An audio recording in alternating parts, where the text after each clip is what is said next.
Okay, sooner or later we have to talk about counting rules. We're often interested in counting things. And the reason counting comes into play in statistics is that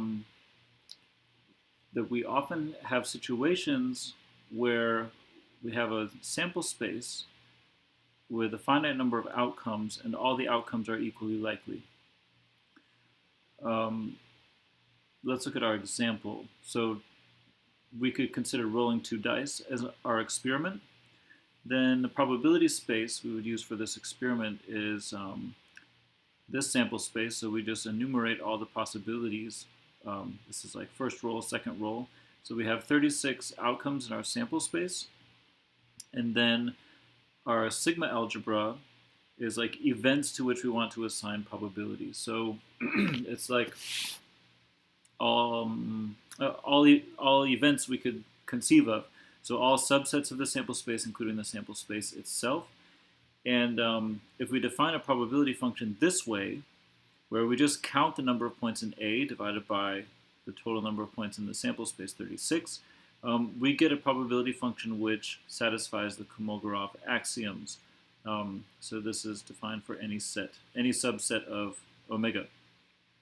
For example, if my event A is like sum of rolls is 7, then these are the sample points belonging to A, and we would add them up, and we see the probability of A is 6 out of 36, which reduces to 1/6. So we often have this kind of setup where to compute the probability of an event, we count the number of sample points in the event divided by the total number of sample points in the sample space. So we're interested in learning some rules to help us count these things. In this example, it's easy, but it's not always so easy. Our counting rules all come from what's called the fundamental theorem of counting, which goes like this. If there's a job that we can break down into k different individual tasks, where the tasks can be completed in numbers of ways, n1 through nk respectively, then the total number of ways to do the job is the product of those little n's. So n1 times n2 and so on. Let's see how this works. Starting with kind of some simple and not so simple examples. Okay, so let's say I've got a birthday party, 10 children are there, and I want to know in how many ways can the children line up to take turns hitting a piñata. Okay, so let's break it into tasks and number of ways I can do the task.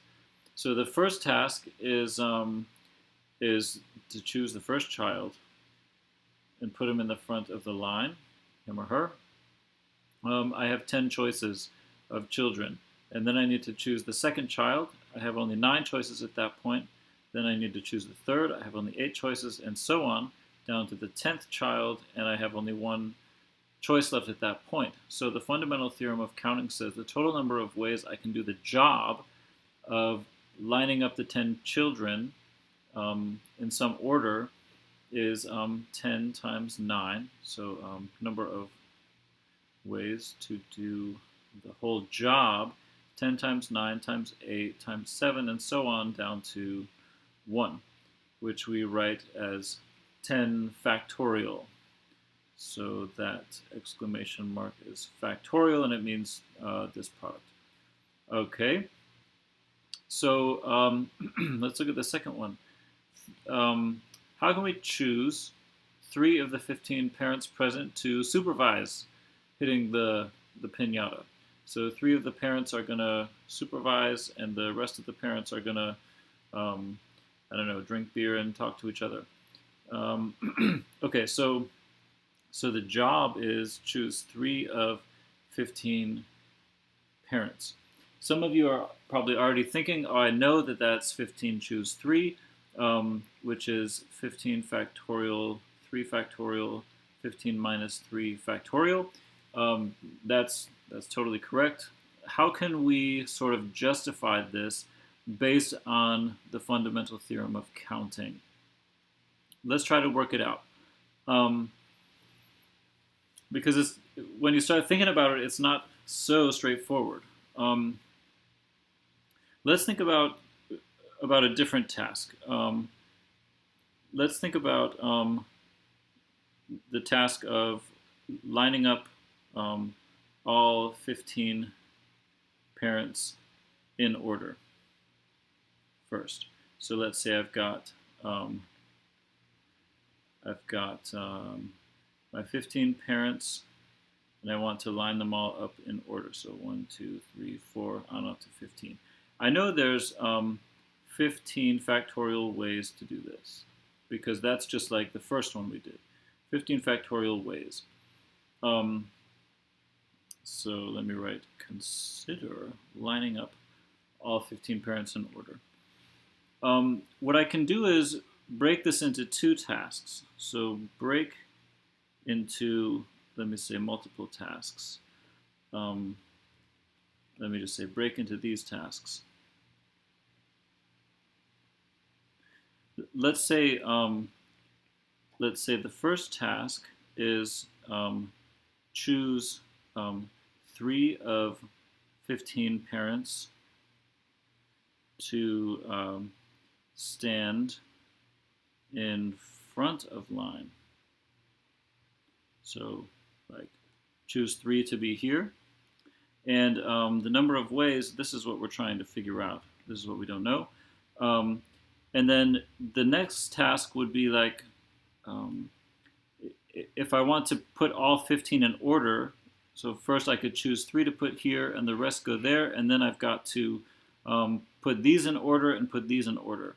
So order the front 3. I can do that in 3 factorial ways, and then order the remaining 15 minus 3. I can do that in 15 minus 3 factorial ways. And I know that the total number of ways to do this job of lining them all up is 15 factorial. So this question mark, like I can write out this this formula, which if I take the product of these numbers of ways I can do these tasks, I know that it's going to equal 15 factorial. So now I can solve for the question mark and see that it's 15 factorial divided by 3 factorial, 15 minus 3 factorial. And we so often run into this kind of thing that we have a shorthand notation for it, which we read as 15 choose 3. So if we see this notation, it means we do this kind of thing. Okay, I'll introduce these formulas in generality a little bit later on. Okay, so we've got our choose formula. What about the third one? The children hit or miss on the first 10 swings. Okay, children hit or miss on the first 10 swings. So our tasks now are basically, we're going to watch each of the first 10 swings. So the first task is the first swing, then there's the second one, and the third one down to the 10th one. And these can go 2 ways. They can be a hit or a miss. 2, 2, 2. And the fundamental theorem of counting says the total number of ways to do job, number of ways to do the job, of listing the sequence of hits and misses for the first 10 swings is going to be 2 to the power 10. 2 times 2 times 2, all of these. Okay. All right. Now, let's do the fourth one. The fourth one's not easy, actually. The fourth one is kind of hard. So 50 pieces of identical candy. Let's say they explode out of the piñata, and I want to know in how many ways can the children scoop up these 50 pieces of candy. So this is kind of tough. We're actually just going to kind of draw a picture instead of using the fundamental theorem of counting very directly. And the picture is going to look like this. So I've got my children here at the party. So 10, 1, 2, and 3. And let's say these are pieces of candy.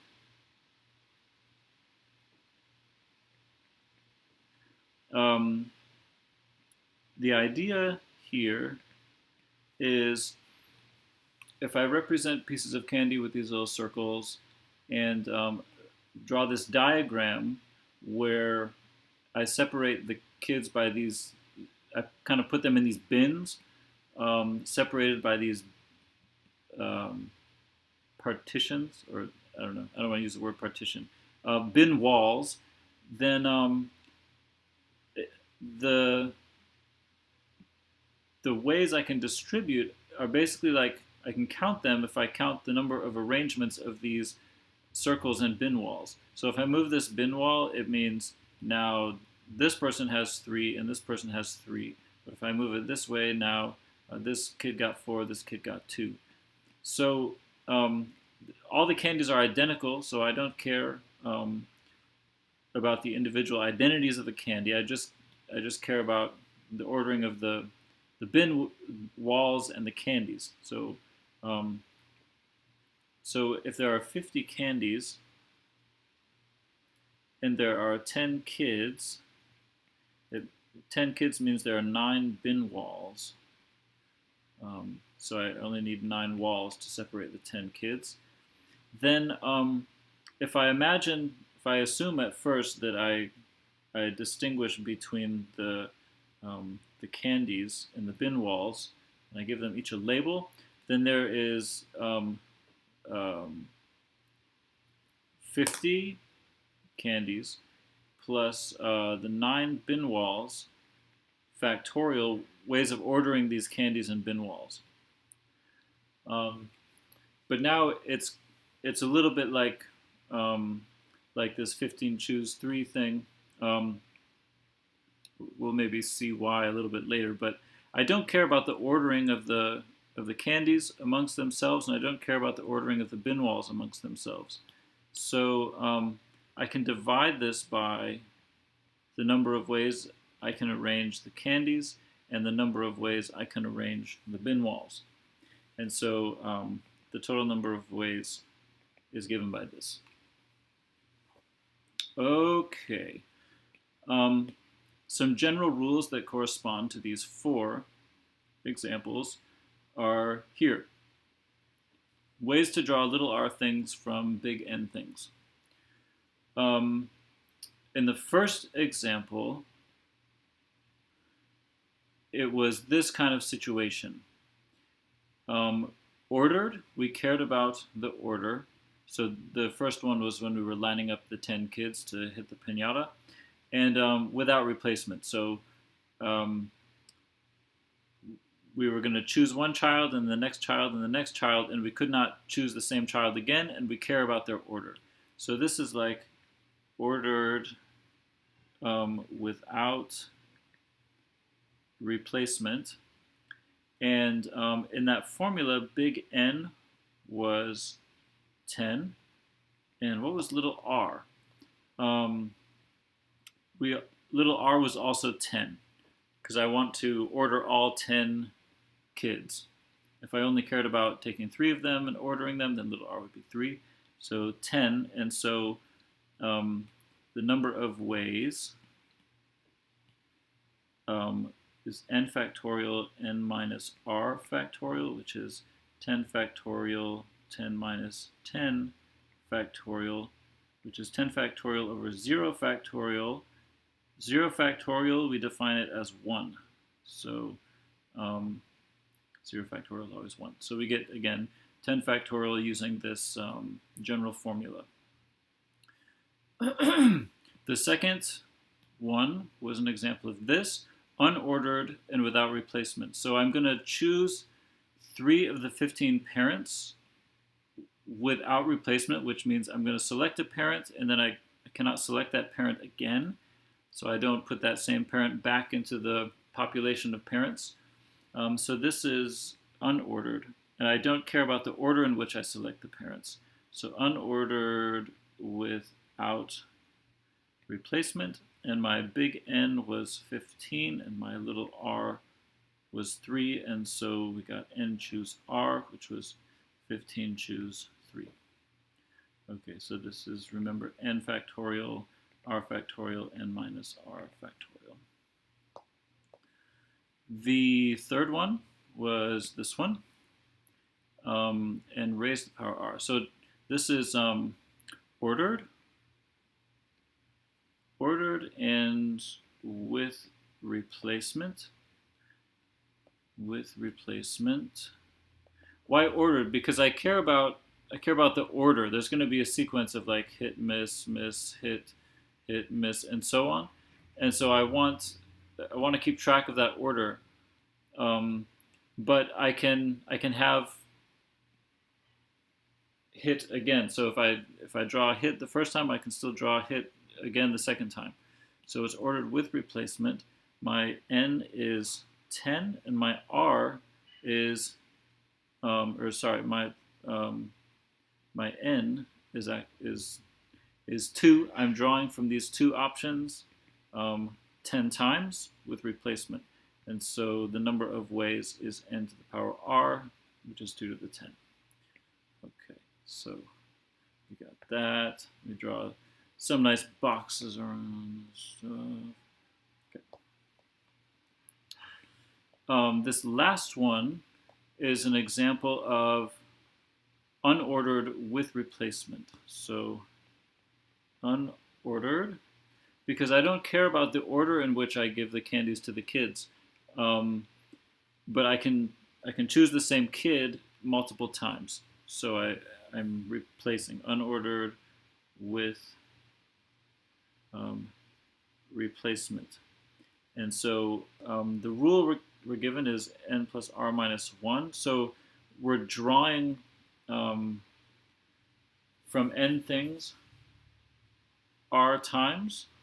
So we could say N is number of kids, and we're drawing from them 50 times. And so I get N plus R minus 1 over R according to this formula.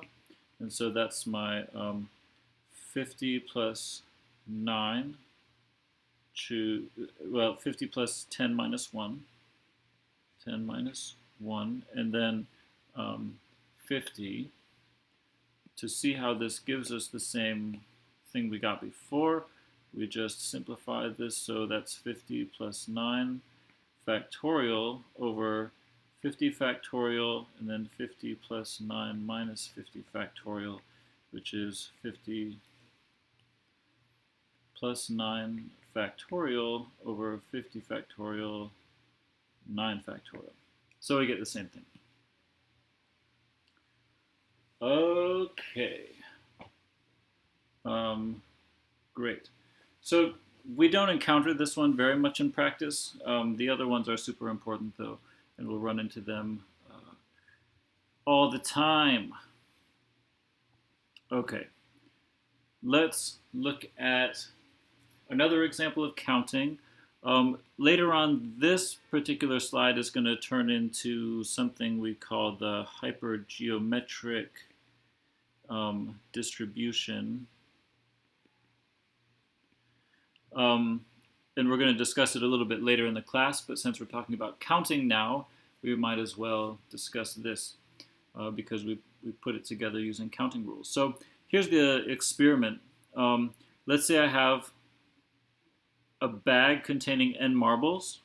So we can just draw a picture of this. So I've got all these marbles in here, a bunch of marbles, a bunch of marbles, a bunch of marbles. And let's say some number of the marbles are red marbles. m of them are red, so here it looks like we've got capital N is 8, m is 5 red ones. And the experiment is to draw some number k marbles from the bag. So number to draw from bag is k. That's our experiment. And so let's just play with computing some probabilities. Let's look at number 1. What's the probability that we draw k red marbles? Okay, well, firstly, maybe we should ask, is it possible to draw k red marbles? If I reach into this particular bag, let's say I'm going to draw 3 marbles, so a number drawn. Okay, then it's possible to draw 3 red marbles. I could draw these 3, these 3, these 3. I could draw any 3. But if I draw a big enough handful, like if I draw 6 marbles out, then I can only draw a maximum of 5 marbles, 5 red marbles. So that's why I put here assuming m is greater than k. So this means at least k red marbles in bag. At least k red marbles in bag. Okay, so let's assume there's at least k red marbles in the bag. And how could we compute the probability of drawing k of them?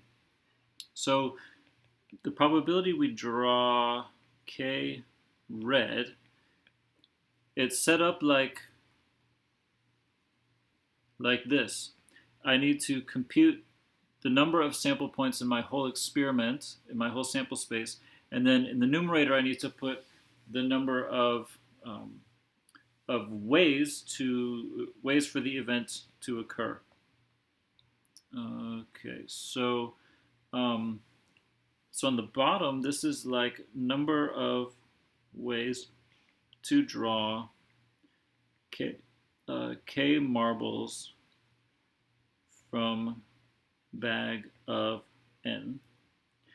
And then up here, this is number of ways to draw k red marbles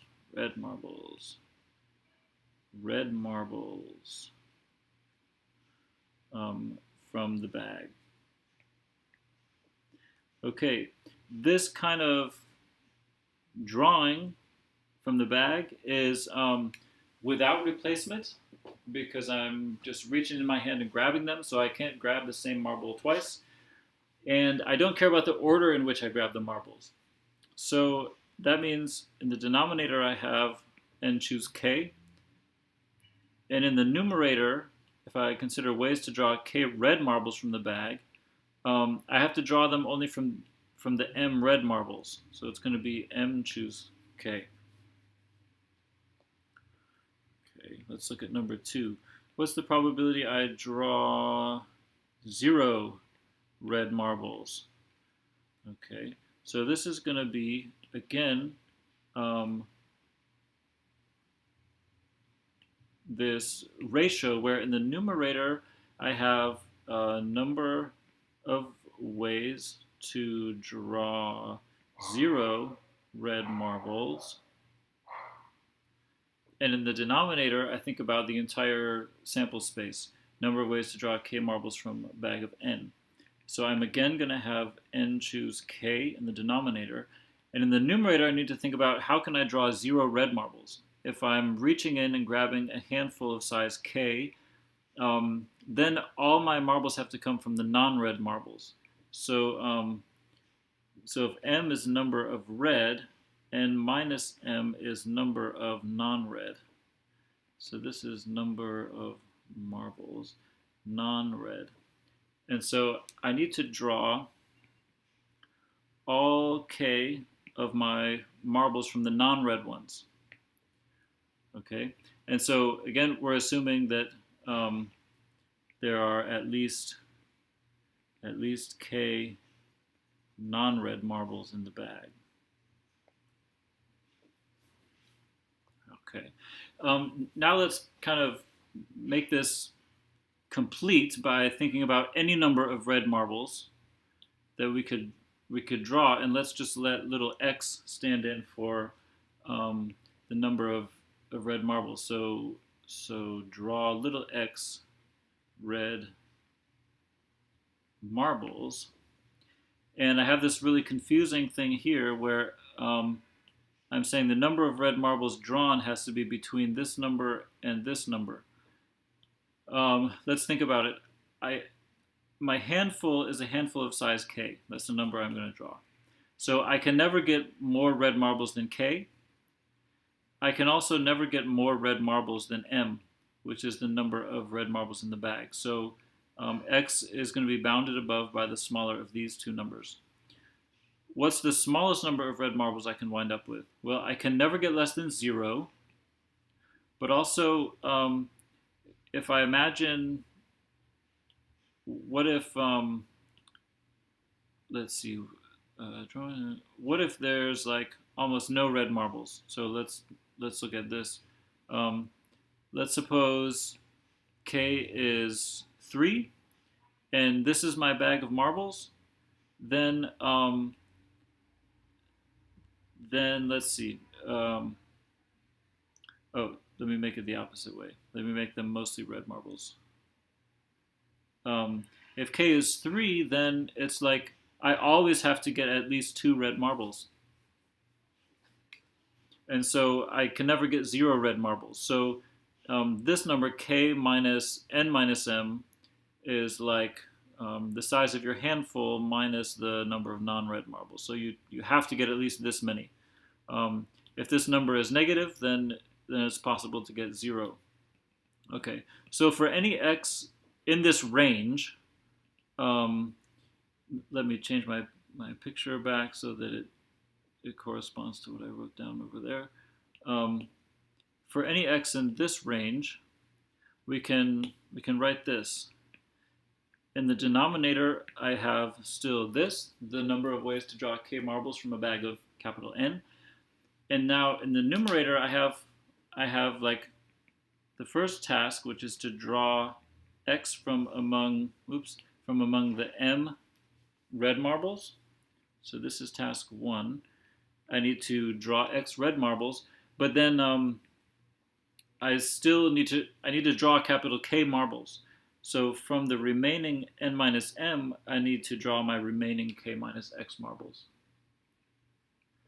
Okay, and so then we would have this as our probability. So this is task 2. And so we take their product using that fundamental theorem of counting again. Okay, so this, we're going to come to know this later as belonging to the hypergeometric distribution. But now you've seen the counting part of it. Okay, so I want to cover one more counting rule called a partition. And a partition is like this. Let's say I have capital N things, and I want to put them into k groups, where these are the group sizes. So the group sizes sum to the original n number of things. And I want to know the number of ways I can do that. And I don't care about the ordering within the groups. I want to put them into groups. I get this formula. So let's just practice using this formula on a silly example. Okay, so let's say there's 12 people. Maybe they're going to the beach, and they are going to take 3 cars, and those are vehicles, and the vehicles can fit 4, 5, and 3 passengers respectively. And how many ways can the passengers be assigned to the different vehicles? Here's kind of how we can motivate this formula. If I imagine this 1, 2, 3, 4, 5, 6, 7, 8, 9, 10, 11, 12. Okay.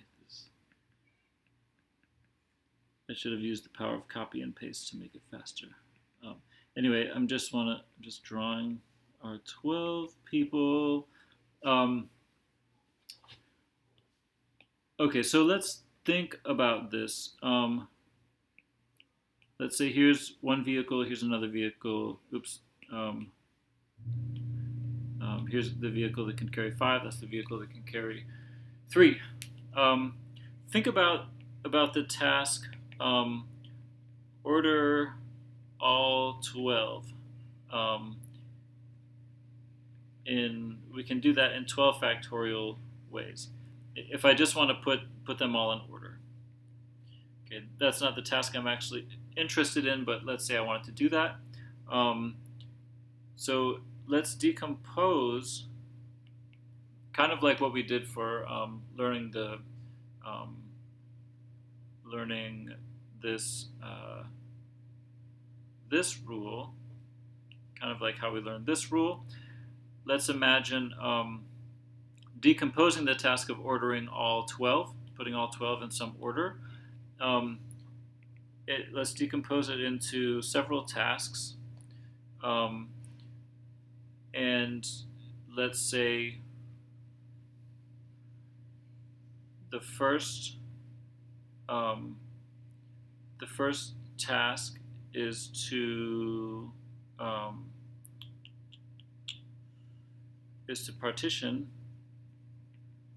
partition into groups of 4, 5, and 3. So I don't know the number of ways, but then the second task is going to be order among these 4. So I'll say first 4, order among first 4. I can order those people in 4 factorial ways. Order among next 5. I can do those in 5 factorial ways. And then order among the final 3. I can do that in 3 factorial ways. And I know the product of all these things has to equal 12 factorial. So question mark, that's the partition one that I want, times 4 factorial times 5 factorial times 3 factorial has to equal 12 factorial. So what I want is 12 factorial over 4 factorial, 5 factorial, 3 factorial. So this motivates that formula. All right, so we answered number 1, in how many ways can the passengers be assigned to the different vehicles? That's just a partition, and there are this many ways to do it. Okay, let's make the problem a little more interesting by saying, by supposing you and a friend are among the passengers, and you're hoping to ride together, and everyone's randomly assigned to the cars. What is the probability that you ride together with your friend? Let's figure it out. So we want to write probability you ride with friend. That's our event. I want to count, this is number of ways passengers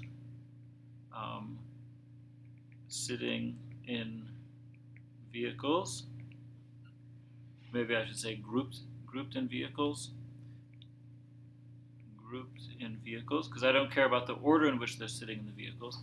And then in the numerator, I want number of ways you are with your friend.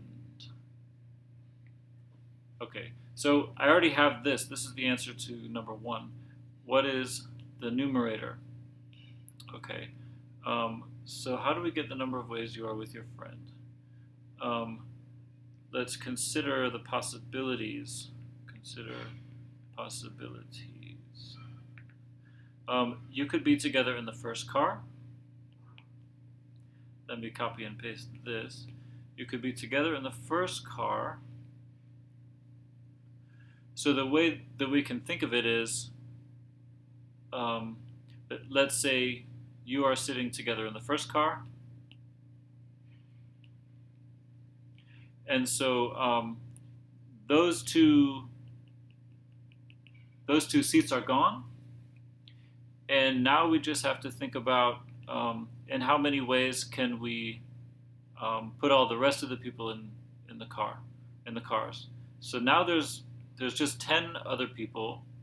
Um, so we can partition them. There are 2 seats left in this car, 5 left, 5 here, 3 here. So the number of ways you can be together in the first car is 10 factorial over 2 factorial, 5 factorial, 3 factorial.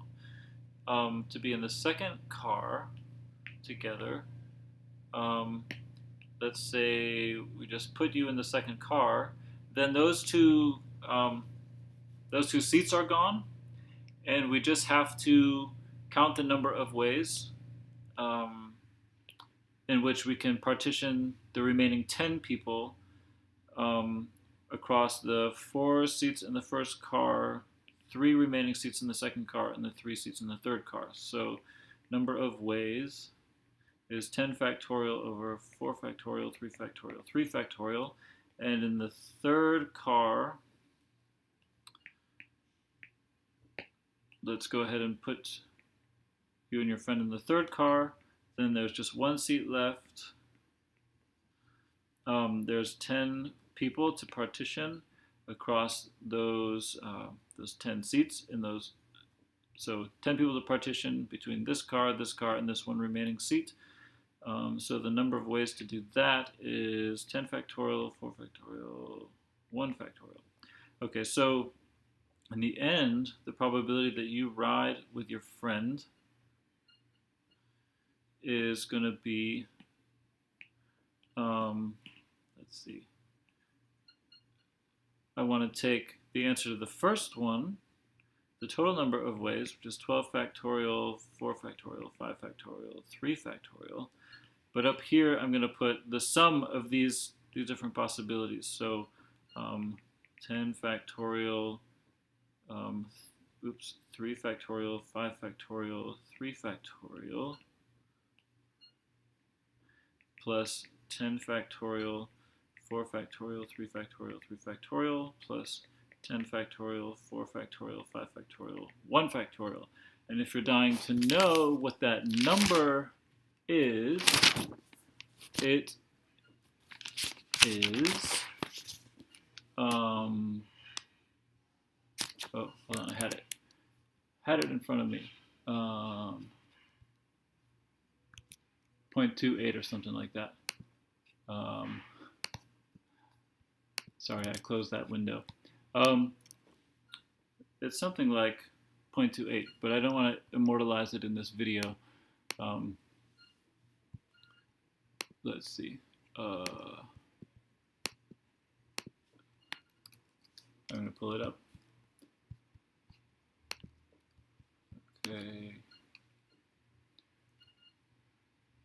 Have it written down in this other file. Okay, scrolling down.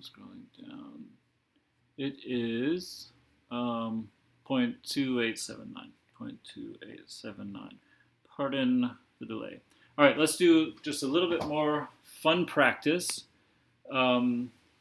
with some poker hands, computing the number of ways you can get a particular hand. And the fundamental theorem of counting is our friend.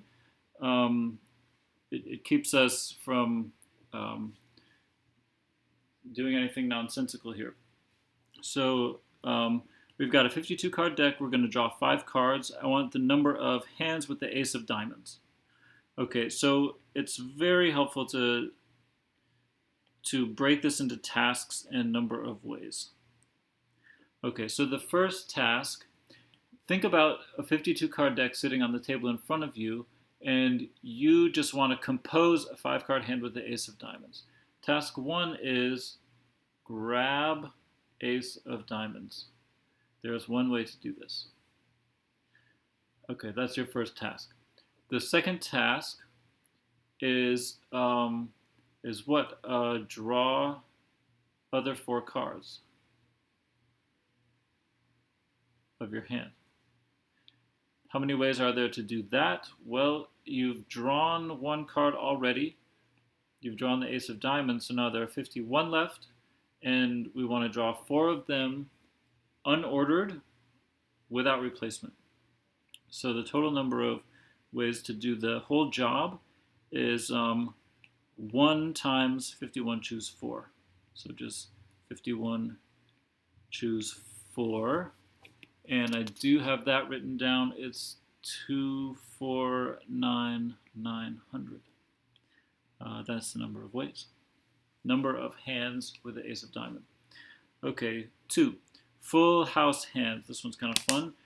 Break it into a list of tasks, each with a number of ways. So full house means 3 cards of one rank and 2 of another. So if you have a deck of cards sitting in front of yourself and you want to just compose a full house hand, first you need to choose a rank in which to have 3 cards. Then you need to choose the other rank. Choose rank in which to have 2 cards. Once you've done that, you need to draw 3 cards of the first rank, right, of this rank that you chose, and then you need to draw 2 cards of the second rank. So how many ways can we do this? Choose a rank in which to have 3 cards. There's 13 ranks. You've got ace through king. So ace through king. Choose a rank in which to have 2 cards. You can't choose the same rank again, so you've got 12 choices left. Draw 3 cards from the first rank. There are 4 cards of each rank. We want to choose 3 of them. We don't care about the order, and we can't draw the same one twice. So 4, choose 3. Draw 2 cards of the second rank. 4, choose 2. There's 4 cards of each rank. Okay, so total number of ways is 13 times 12 times 4, choose 3 times 4, choose 2. So 13 times 12 times 4 times 6. If you simplify these, 13 times 12 times 24. If you do that, you get 3744. That's the number of full house hands you can make.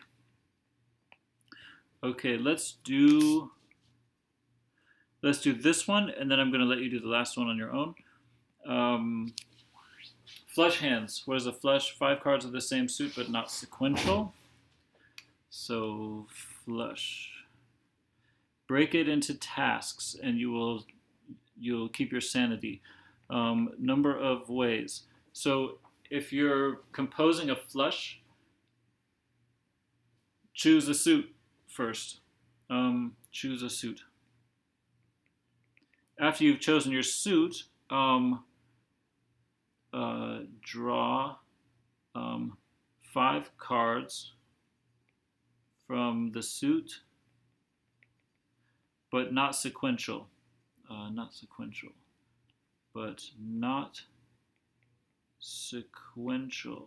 Because if they're sequential, it's called a straight flush.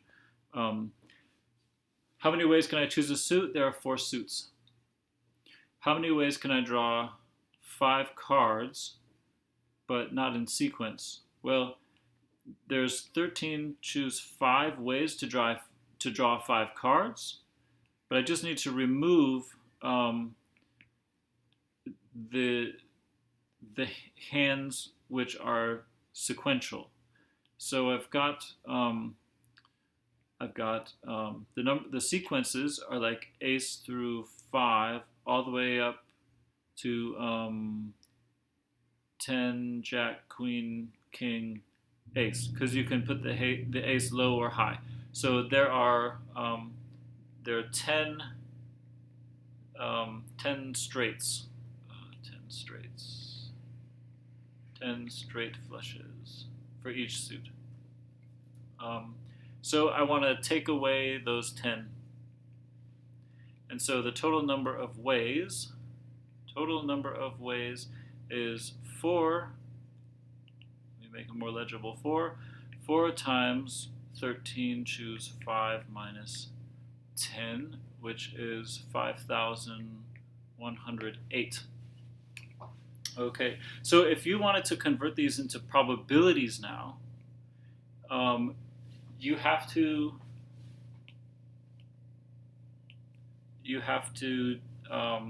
so going back to the first one, where we computed the number of ways in which you could have an ace of diamonds. If you want probability that you get the ace of diamonds when you are dealt 5 cards, you need to divide by the total number of 5-card hands. So up here, let's work out. So number of ways, let's just say number of 5-card hands is 52, choose 5. Okay, so if I want the probability that I get an ace of diamonds when I am dealt 5 cards, I've got to compute this. And so I'm going to get 51 factorial, 4 factorial, 47 factorial, because that's 51 minus 4. And then on the bottom, I'm going to get 52 factorial, 5 factorial, and again 47 factorial, because 52 minus 5 is 47. You simplify all of that, you get 5 over 52. That's pretty interesting because there's 52 cards in the deck. I have 5 opportunities to get the ace of diamonds. Makes total sense that the probability would be 5 over 32. Okay, what about here? Probability of getting a full house. Then you would just have to take, so full house, this one is pretty rare. You'd have to take this number divided by 52, choose 5. It's pretty small. Pretty small number. And let's see, flush, you'd have to,